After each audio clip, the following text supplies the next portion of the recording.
Okay, today's target will be graphing quadratics.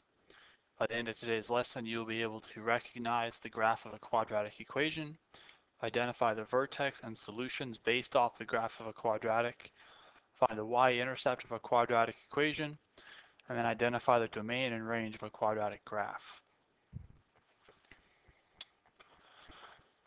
This is the graph of the quadratic y equals x squared minus 2x minus 3.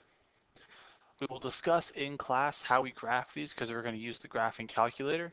So don't worry about how we got the points. We'll talk about that, like I said, in class.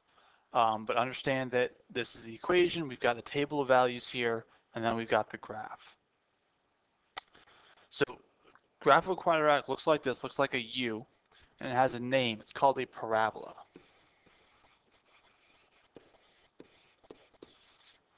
So the graph of a quadratic is called a parabola. So the first thing we want to talk about is the vertex. So there's a couple different things we're going to talk about. Vertex, y-intercept, zeros, domain and range. But we're going to start with the vertex.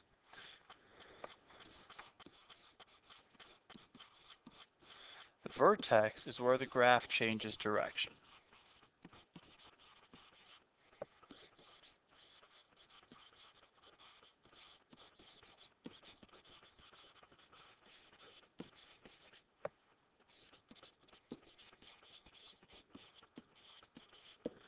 So because it's a U shape, it's going to be going up and then going down. So if you look at here where the graph changes direction is right here. This is what we call the vertex of the graph. So in this case, the vertex is the point 1, -4. Vertex is always the point at the U. It's the point where it changes direction.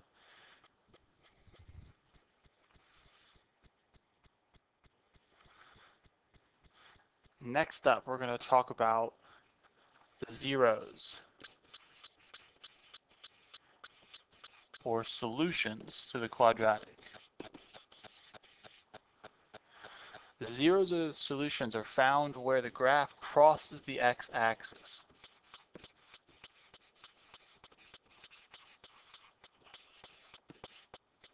Oh, sorry about that.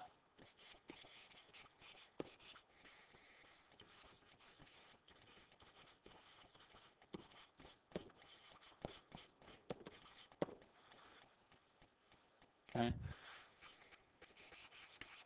So it's where the graph crosses the x-axis. So you call them zeros, and we'll call them solutions from time to time. They're also called roots.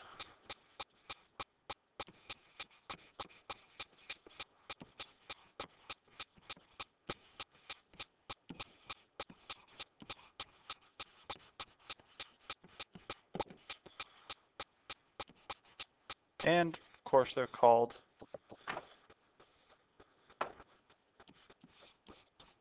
x-intercepts. So there's a lot of names for these points. Most commonly, especially with quadratics, they're called zeros or solutions to the quadratic. So you notice here we've got two solutions, or two zeros, at these 2 points. So the zeros for this quadratic graph would be x equals -1 and x equals a +3.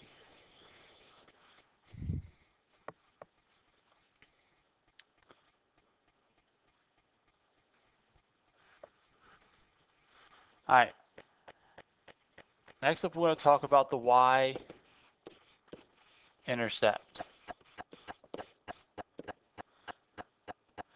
Y-intercept we've seen before.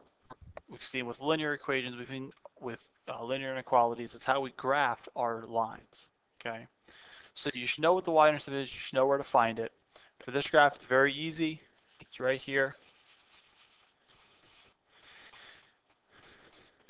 But what if it was not on the graph? Because not all quadratics will have the y-intercept visible on the graph. So let's say it was not on the graph. if we had to solve for the y-intercept, remember the y-intercept is found on the y-axis where x equals to 0. So we would take our equation, wherever we have an x, we're going to plug in 0. And if we simplify that, we get y equals negative 3. So you'll notice that our y-intercept here is at 0, comma negative 3. So when you're asked to find the y-intercept, if it's on the graph, you can pick it out pretty easily. But if it's not listed on the graph, or it's not visible on the graph, just plug in 0 for x and see what's left over. Whatever's left over is your y-intercept.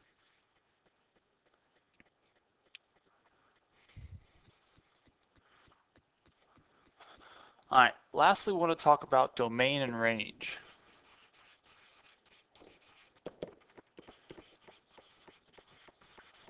Now, you've heard these terms before. Remember that the domain are x values, and the range are y values. So we want to look at this graph and say, okay, what are the possible x values, and what are the possible y values? So you've got the arrows here. Now I know it looks like they're just pointing up, but this graph goes on in both directions forever. So the domain, and this is true for all quadratic graphs, the domain is all real numbers. And that is true every time every single quadratic graph has a domain of all real numbers. The range is where it gets a little bit tricky. So to find the range, the first thing we're going to do is we're going to go to find the vertex, which we know is right here. We're going to draw a horizontal line through that vertex. Now this line is at y equals negative 4. So if you look at that line, there are no points below that line. All the points are above it. So that means that there are no possible y values less than negative 4. Only possible y values are greater than 4. So our range is y is greater than or equal to negative 4, meaning that all y values greater than negative 4 are possible, but we can't take any y values less than negative 4.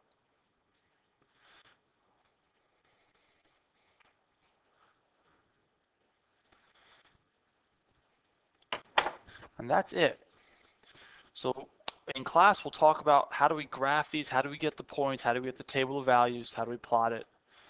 And then it's going to be up to you to go through and pick out the vertex, the zeros, the y-intercept, and then figure out the domain and range. So make sure you bring this into class with you, bring your notes. I know it's a lot of vocabulary here. If you need to rewind it, go back through, make sure you got all the definitions down. Come into class ready to investigate these quadratics, investigate these parabolas, and pick out the important information.